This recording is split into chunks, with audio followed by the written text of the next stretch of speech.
the president of the United States was back on his denial train. I mean, I don't think he ever really got off. The latest issues that JD Vance, dumbass JD Vance, got himself in the news over a leak within the administration about this meeting that they were supposed to have about this problem that they've got. Mr. President, is Vice President Vance hosting a gathering this evening to talk about how to respond to the Epstein situation? Is he working on what? Is he hosting some kind of gathering of top advisors this evening to talk about how to respond to the Epstein situation? I don't know. I could ask you that question. I don't know of it, but I think here's the man right here. I saw a report today, and it's completely fake news. We're not meeting to talk about the Epstein situation, and I think the reporter who reported it needs to get better sources. Look, the whole thing is a hoax. It's put out by the Democrats because we've had the most successful 6 months in the history of our country. And that's just a way of trying to divert attention to something that's total bullshit. Okay. Isn't this unbecoming of the president? Imagine if previous presidents had cussed as frequently as Donald Trump does when he's answering very basic, normal questions about a story that we all heard about that obviously is true. But I did notice something else really fast. It's a tick, I think, that he's got, or a way that he tries to avoid questions that he doesn't want to answer. If you notice, it's been multiple times in press conferences. Mr. President, you've got this scandal going on. Mr. President, your tariffs effing suck. Hey, Mr. President, you haven't ended these wars yet. He goes, what now? Mr. President, you completely rule out a pardon for Ghislaine Maxwell when you landed. Is that something you would ever consider, and why? Pardon for who? For Ghislaine Maxwell. You were the driving force behind Operation Warp Speed, these mRNA vaccines that are the gold standard. Right. Now your health secretary is pulling back all the funding for research. He's saying that the risks outweigh the benefits, which puts him at odds with the entire medical community and with you. What is going on? Research on what? Into mRNA vaccine. A pardon for who now? Hey, what are we talking about again now? What we're talking about again is how much you suck. But still, they want to deny this story about this potentially secret meeting for a strategy session on how to address the Epstein scandal that they continue to cover up. And if you need to have a strategy session about how to cover up the Epstein scandal, I think you're losing that argument because you're trying to cover up the Epstein situation. Matter of fact, let me let ABC News tell you exactly what was going on and the reasons why JD Vance's dumbass was trying to have this secret session. The White House is weighing whether to release the transcript of a lengthy interview with Jeffrey Epstein co-conspirator Ghislaine Maxwell. Well, all we really know is that the Vice President, JD Vance, will be hosting this strategy dinner as the administration and DOJ try and figure out their path forward as it relates to releasing more information publicly. Now, as we reported yesterday, we know that there has been a transcript generated of that hours-long meeting that the Deputy Attorney General Todd Blanche had with Maxwell. We know that a transcript exists. We also know that an audio recording of those meetings that occurred for 9 hours over 2 days also exists. Now, the question is, what do they release from that? We know that the DOJ has said that they would share information at the appropriate time. We also know from our sources that Maxwell didn't say anything that could be viewed as derogatory against Trump. Now, that makes sense, perhaps, given that she is appealing her conviction up to the Supreme Court. We know that she does want a pardon. Her lawyer made that clear after the 2 days of meetings, and we know that she wants to get out of prison. Yeah, the convicted sexual trafficking person wants to get out of prison. Also is making her demands to this administration because she has what they want, which is this bad get out of responsibility card that they'd like to play as well. But as you can see, the story is about them trying to figure out whether or not they were going to have this session about whether or not they should release portions of something to say about Todd Blanche, Donald Trump's personal attorney, who's become the deputy at the DOJ, when he had that secret meeting with Ghislaine Maxwell, and whether or not they should release it and how they should release it, because we got to get ahead of this story, even though we're about miles behind by their own doing. But there was one person that I was expecting to maybe hear his name about why he was or wasn't there.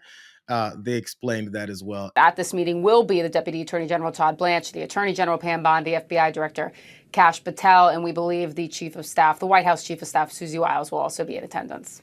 Catherine, Deputy FBI Director Dan Bongino, though, is not on that list of expected attendees. What do you make of that? No, he's not. And that is an interesting thing to watch because we know that obviously he clashed with the Attorney General with people in the White House over the handling of the Epstein files. In fact, it was about a month ago where it got so bad internally that he didn't come to the office. Now, we know, at least through our reporting, that he's back and that he's been over at the FBI building, but it is telling that he hasn't appeared. At least we haven't seen him on camera. We haven't seen him arriving at any White House meetings, and that he won't be at this meeting with the vice president. There's still a lot more to learn about Bongino's role and how that's been, at least in the past month. But we haven't heard much from him, at least on this topic. The last time we talked about a meeting that had Pam Bondi, Susie Wiles, and Kash Patel, it ended in an explosion where Dan Bongino, the deputy director of the FBI, stormed out after allegations he was leaking information about the attorney general. That was all over the information release of the Epstein case. Dan Bongino was not in the meeting. The deputy at the FBI, right under Kash Patel, two of the guys that were talking about the Epstein files so much, but it was those 5 players that were supposed to be in this secret meeting for strategy sessions on what to do about Epstein, and the meeting that Todd Blanche, who was in the meeting, or supposed to be in the meeting, had with Ghislaine Maxwell. Dan Bongino hasn't been much seen or heard from. And I've been noticing that. I've been waiting to see when he pops his head back up, like, whack-a-mole before they knock his ass back out of the way. Like, shush, shut the fuck up, Dan. We don't need you here. But I don't think I heard about the part where they were suspicious of him leaking information about the Attorney General, Pam Bondi. Bro, like, in the room full of thieves and criminals like this, eventually somebody's got to stop trusting the others that are there, especially when people start seeing the cracks and the incompetence that they're continuing down the road of. They're always worried about who's going to snitch. And apparently Bongino's upset at how they've rolled this whole thing out and how it's making him look. He might be the one person. I'm going to give him this little bit, as much as I couldn't stand Dan Bongino. This is my speculation. I'm going to give him this one little bit of credit. He might have been the one who's seen all this and understands what's happening and was like, we shouldn't do this. We should go ahead and take these guys down. Like he wanted to when he thought it was just a bunch of Democrats that had nothing to do with any other powerful and influential people across the world. So Dan Bongino, he might have to watch his back because they already don't trust him. Because as they planned this whole thing and all the media circus went around it and people started asking questions that made Donald Trump say it's bullshit. Since they were asking those questions, the meeting got shut down. But they're acting like it was never going to happen. Top Trump officials were set to attend a dinner at the vice president's residence at the Naval Observatory this evening. On the menu, a strategy discussion on how to handle fallout from the administration's own handling of the Epstein files. Now, after intense coverage, officials tell CNN that the dinner is now in flux. In fact, some people in the Trump administration say this dinner was never actually going to happen. Now, we stand by the story here at CNN. Either way, we don't know whether it's ultimately going to be called off or moved to another location, rescheduled. In any case, as we noted, Vance's office denied such a meeting was taking place. Well, Jake, I do want to clarify a little bit here because so many sources inside of the White House and inside of Vice President Vance's orbit had told us that this meeting existed. And no one is actually denying that they were going to have dinner tonight. What they're denying is that there was a meeting set to talk about Epstein's strategy. They are being very careful with how they parse these words. And because of the coverage, because of the fact that there was so much focus on the Epstein portion of this meeting or of this dinner, that is why it is now in flux. They were still going to have the meeting though, bro. But I mean, if we're going to talk about Epstein or anything, why would we talk about Epstein? It's not like Epstein is ever being talked about. It's not like we're trying to cover this whole thing up.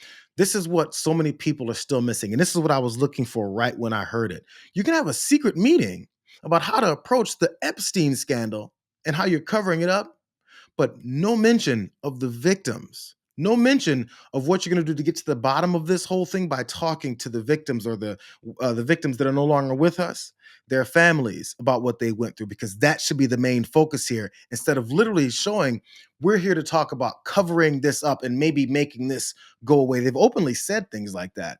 So Virginia Giuffre's family, they had a statement where they were talking about why they're so frustrated with the way that this administration is handling things. The family of Jeffrey Epstein victim, Virginia Giuffre, is now speaking out about the strategy dinner top Trump top Trump administration officials are set to have tonight. Caitlin, what is her family saying? One thing they reiterated was they want, in the conversations that have been happening on the administration's handling of this, is for people to remember the survivors and the victims at the heart of all of this. And they've issued a new statement on our team's reporting last night about this meeting that is planned at the vice president's house tonight. They say, quote, missing from this group is, of course, any survivor of the vicious crimes of convicted perjurer and sex trafficker Ghislaine Maxwell and Jeffrey Epstein. They say their voices must be heard above all, and we also call upon the House subcommittee to invite survivors to testify. How many of these types of situations have you seen them? And I've mentioned this before. The Republicans have passed legislation, and they focused on undocumented immigrants that have come here and that have committed heinous crimes like murder and abuse and kidnappings and all that stuff, right? They've named legislation after the victims. They've had the families of those victims stand there. They've had the families of those victims at State of the Union addresses and probably at the RNC. They want to showcase the victims of these crimes and the families of the victims of these crimes so that you can understand how serious this is and why they need to take action.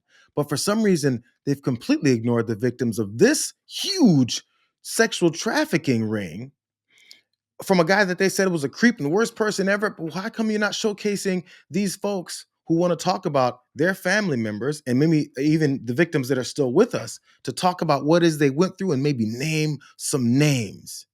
Instead, they want to talk to one of the culprits of that trafficking ring and have a secret conversation with her.